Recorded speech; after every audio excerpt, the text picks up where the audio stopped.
नमस्कार, आप देख रहे हैं व्यूज़ इंडिया में सोनू कुंतल आपके साथ। 25 जनवरी की शाम को धीरे धीरे जैसे जैसे रात बढ़ती जा रही है, ठंड भी बढ़ती जा रही है और ठंड के साथ साथ एक और चीज़ बढ़ रही है, वो है किसानों का जोश, जो कल दिल्ली में होने वाली ट्रैक्टर परेड के लिए हर घंटे, हर मिनट, हर पल बढ़ता जा रहा है। सरकार भले ही अपनी तरफ से इंतज़ाम ना होने के बहाने कर रही हो, लेकिन किसानों के लिए वही बहाना उनकी मजबूती का रास्ता है। किसान किसी भी कीमत पर दिल्ली में अपनी परेड को, जो हर साल दिल्ली में होती है 26 जनवरी पर, किसान उस दिल्ली की परेड को अपनी ट्रैक्टर परेड से पाटना चाहती है।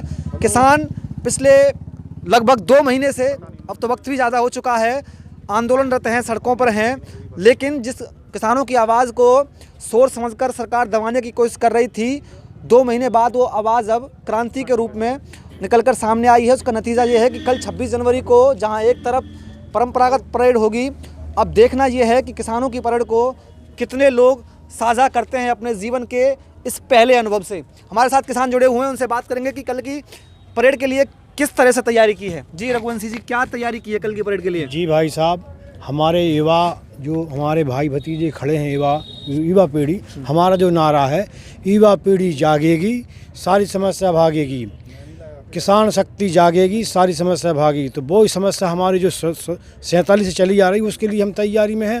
दूसरी बात, जो हमारे मध्य प्रदेश के जो बंदे खड़े हैं यहाँ, जो हमारे ग्वालियर और आपके अशोकनगर और तुम्हारे से शिवपुरी और भिंड मुरैना ज़िले से लोग हैं, सबसे ज़्यादा नहीं, ट्रैक्टर ट्राली वाले वहीं से, बाकी के हमारे पूरे, ऐसा कोई जिला बाकी नहीं है मध्य प्रदेश का, चाहे 5 बंदे आए हों, चाहे 50 बंदे आए, पूरे मध्य प्रदेश के हर ज़िले से बंदे आए।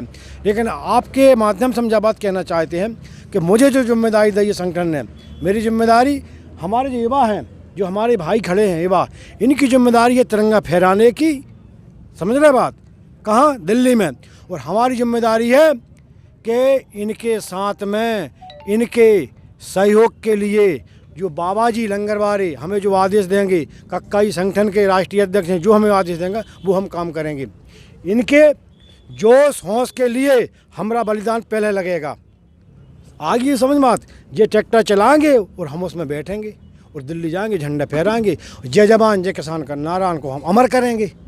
जी हमारा पुलिस ने आपको रोकने की कोशिश की तो क्या? तो भाई साहब, अगर कहूँ उनकी यही मंशा है गोली चलाने की, मारने की, ऐसा तो वैसे है नहीं है, क्योंकि तिरंगे पे जा रही है, कोई हम अनर्थ तो कर नहीं रहे, मुर्देबाद के नारे लगा जा नहीं रहे।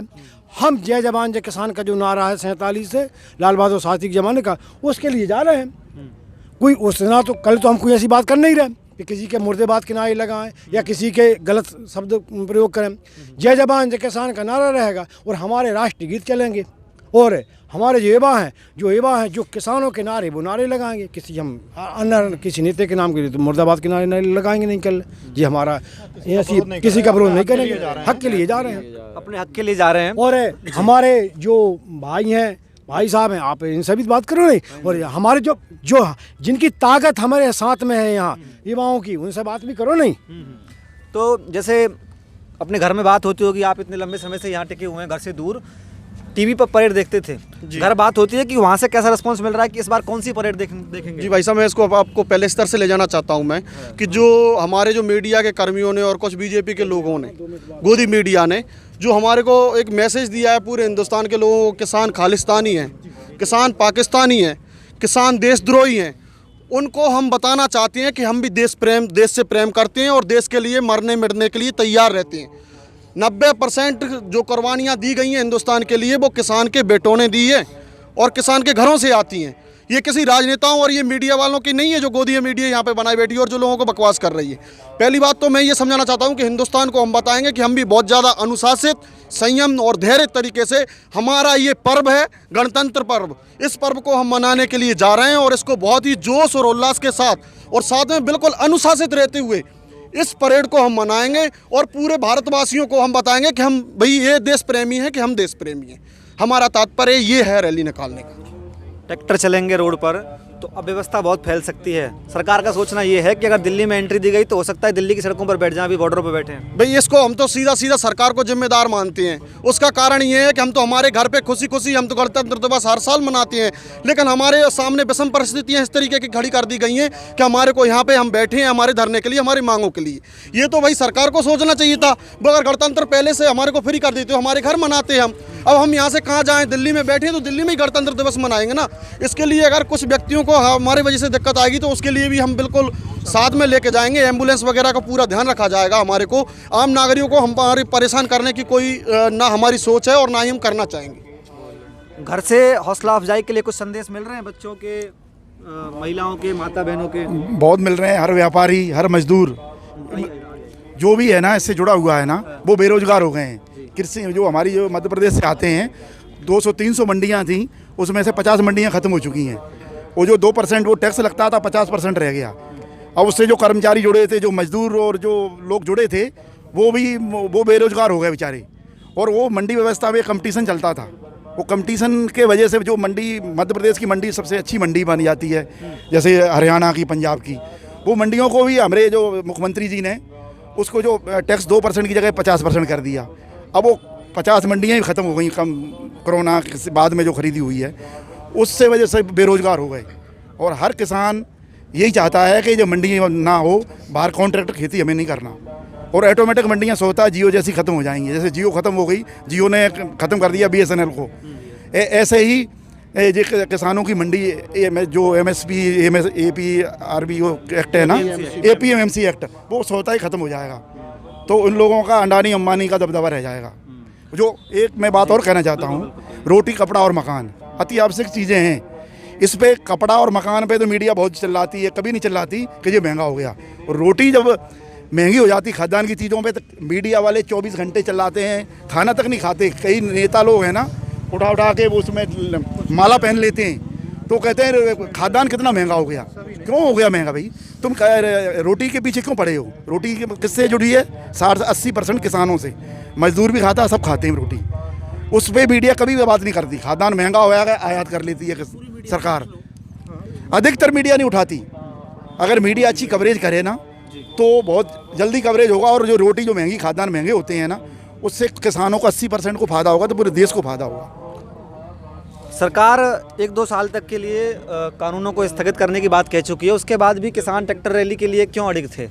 पहले से फिक्स था या फिर कुछ और प्लानिंग थी? देखिए भाई जी, ऐसा है कि जब किसान यहाँ पे आया तो ऐसा कोई फिक्स नहीं था कि 26 तारीख को हम ट्रैक्टर परेड करेंगे। इतना लंबे चलने की हाँ, इतना लंबा चलने की उम्मीद तो थी। हम तैयारी करके आए थे, लेकिन ये कोई प्रोग्राम का हमारा हिस्सा नहीं था। और उसके अलावा जब हमारी मांग है कि आप इस कानून को वापस लें, तो अगर वो 1.5 साल 2 साल इसको रोकना चाहते हैं तो उससे उनकी नीयत में शंका जाती है। और मैं आपको बता देना चाहता हूं कि किसानों के परिवार से ही आज जवान हैं जो सरहदों पर बैठे हैं, वो किसानों के परिवार से हैं। ना तो अडानी अंबानी के परिवार से हैं, ना ये राजनेताओं के परिवार से हैं। और जब 1947 में देश को आज़ादी मिली थी, आज़ादी के लिए कुर्बान होने वाले लोग भी किसानों के परिवारों से थे, हमारे परिवारों से थे। तो हम लोगों ने अपना खून दिया है देश के लिए, और दे रहे हैं और देते रहेंगे। और हमारी जो मांग है वो जायज़ हैं। हमारी कोई हम नाजायज़ मांग नहीं मांग रहे हैं, अपना हक मांग रहे हैं, अधिकार मांग रहे हैं। तो इससे सरकार को कोई परेशानी नहीं होना चाहिए था। और आज अगर हम अपनी ट्रैक्टर रैली लेके दिल्ली में जा रहे हैं तो इसमें क्या गुरेज है? इसमें कोई समस्या नहीं आना चाहिए। और हमारी तरफ से पूरी तरह से तैयारी है। हर तरीके से हम इसको व्यवस्थित करके चल रहे हैं। एम्बुलेंस से लेके हमारे वॉलंटियर भाई हमने सेट कर दिए हैं, सभी को हमने अपनी अपनी जिम्मेदारियां सौंप दी हैं। पूरी तरीके से व्यवस्थित रैली जाएगी। और इसके बाद इस रैली की जिम्मेदारी पूरी तरह से किसानों की रहेगी। रैली से बाहर अगर कोई असामाजिक तत्व या और कोई गड़बड़ होती है तो उसकी जिम्मेदार सरकार होगी, उस कानून व्यवस्था होगी। ये कानून व्यवस्था का पूरा कार्य प्रशासन का रहता है, तो वो प्रशासन अपना कार्य करे, किसान अपना कार्य करेंगे।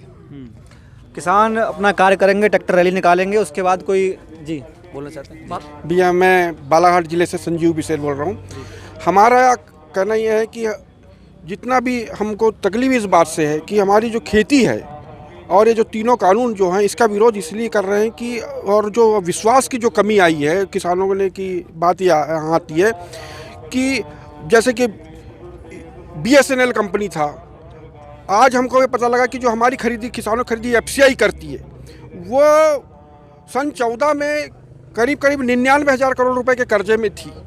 तो हमको आज उसकी स्थिति 6 साल में 2,63,000 करोड़ रुपए के कर्जे में एफसीआई चली गई है।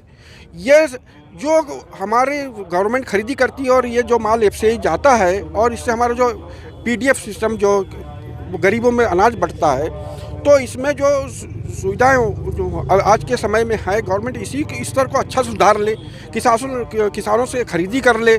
और कभी कभी हमारे यहाँ तो जिलों में प्रॉब्लम होती है। हमारे यहाँ जिले में जैसे कि बालाघाट जिले में धान खेती होती है, तो हमारी गवर्नमेंट, मध्य प्रदेश गवर्नमेंट अभी 15 जनवरी तक की खरीदी करती थी और हमारे यहाँ नहरों का पानी आ जाता था। कुछ लोकल बाद में तो किसानों को दिक्कत होती थी कहानी करने में, हमारे यहाँ पर हार्वेस्टर नहीं चल सकते, ऐसी खेतियाँ हैं।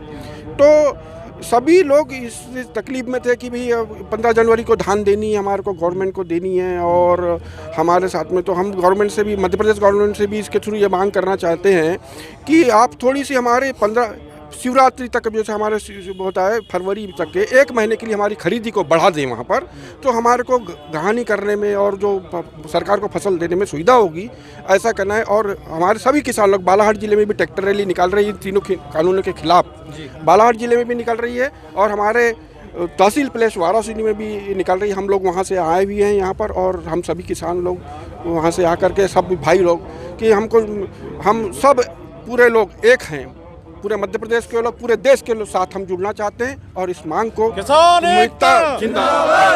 किसान अक्षर से मांग यही कर रहे हैं कि हम किसी भी हालत में कल ट्रैक्टर रैली निकालेंगे, बावजूद इसके कुछ अव्यवस्था फैलती है। आप कुछ जोड़ना चाहेंगे? देखिए, मैं आपसे आपके माध्यम से सरकार से पूछना चाहता हूं कि किसान जो पैदा करता है देश के अंदर, ये कृषि प्रधान देश है, यहाँ जो उपज पैदा होती है उसी से ये देश चलता है, उसी से यहाँ की अर्थव्यवस्था चलती है और उसी से सारी व्यवस्थाएं चलती हैं। तो क्या दिल्ली की सड़कें केवल उस व्यवस्था के अंदर केवल सरकार के चलने के लिए बनाई गई हैं? क्या उस पर किसान नहीं चल सकता है?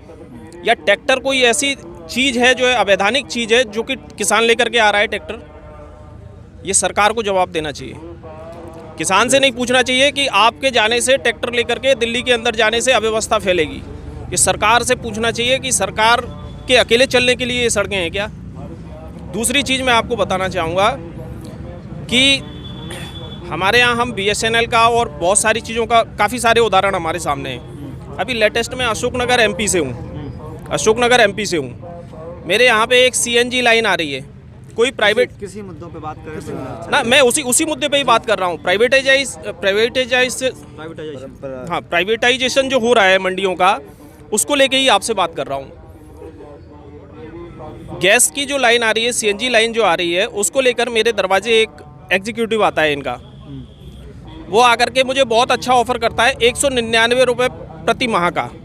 आप गैस के उपभोक्ता बनिए उस लाइन के माध्यम से और आपको केवल 199 रुपये प्रति माह बिल आएगा। अभी मुझे जो सिलेंडर मिल रहा है LPG का, इंडियन ऑयल कंपनी का, इंडियन गैस का, वो मुझे मिल रहा है लगभग 700 या 800 रुपये का। काफ़ी महंगा कर दिया मोदी जी ने उसके बाद में। लेकिन इसकी क्या गारंटी है कि कल जब ये इंडियन ऑयल का जो है, ये जब सिलेंडर बंद हो जाएगा, गैस मिलना बंद हो जाएगा, तब वो CNG भी मुझे उसी रेट में मिलता रहेगा? क्या उस समय कंडीशन इस जियो की तरह से नहीं होगी? और क्या यही स्थिति मंडियों के अंदर किसानों की नहीं होगी? इसकी गारंटी कौन लेगा? सरकार ना तो MSP तय करना चाहती है उपज के ऊपर, ना तो MSP तय करना चाहती है। और ठीक है, MSP भी तय कर दे तो हमारी डिमांड ये है सरकार से कि वो MRP भी तय करे। अगर 2000 रुपये में किसान का गेहूँ खरीदा जाएगा तो कोई 2500 से ज़्यादा में उसे बेच नहीं पाएगा उद्योगपति। ये सरकार को तय करना चाहिए। मतलब आप चाहते हैं कि जो असली लाभ है वो उगाने वाले तक ही पहुँचे, उस तक ही पहुँचे, बीच के लोगों को भी मिले। जो है आवश्यकता, जो प्रतिशत है निश्चित, वो मिलना चाहिए। सरकार ने अभी जो आपका कमोडिटी एक्ट में जो चेंज किया है, एसेंशियल कमोडिटी एक्ट जो 1955 है, उसमें जो चेंज किया है, उसमें उन्होंने ये कहा है हॉर्टिकल्चर फसलें जब दोगुनी दाम हो जाएंगे तब सरकार विचार करेगी कि इसका क्या करना है। असीमित भंडारण पे उसके रोक लगानी है या उसको चलते रहने देना है। अन्य जो फसलें हैं, जो उत्पादन है, जो खराब नहीं होते हैं, इमरजेंसी के टाइम में देखा जाएगा। ना उस पर 1.5 गुना रेस का बोला है उन्होंने। जब 1.5 गुना प्राइस बढ़ जाएगी तब हम विचार करेंगे। क्या सरकार आज विचार करती है? कभी महंगाई बढ़ती है, सरकार ने आज दिन तक कंट्रोल करके कोई रेट जो है डाउन किए? कोई रेट डाउन नहीं किए। तो इस तरह से महंगाई कहाँ जाएगी देश में? चलिए, दिल्ली की सड़कें सिर्फ सरकारी इंतज़ामात के लिए नहीं हैं, सरकारी अफसरों के लिए नहीं हैं, किसानों के लिए भी हैं। और इसीलिए किसान दिल्ली में सड़कों पर अपनी ट्रैक्टर परेड करना चाहते हैं। बावजूद इसके कुछ भी मामला ख़राब होता है या फिर अव्यवस्थाएं फैलती हैं तो इसका मतलब ये नहीं है कि किसानों की वजह से फैला है। इसका अर्थ ये है कि सरकारी इंतज़ामात नाकाफ़ी हैं।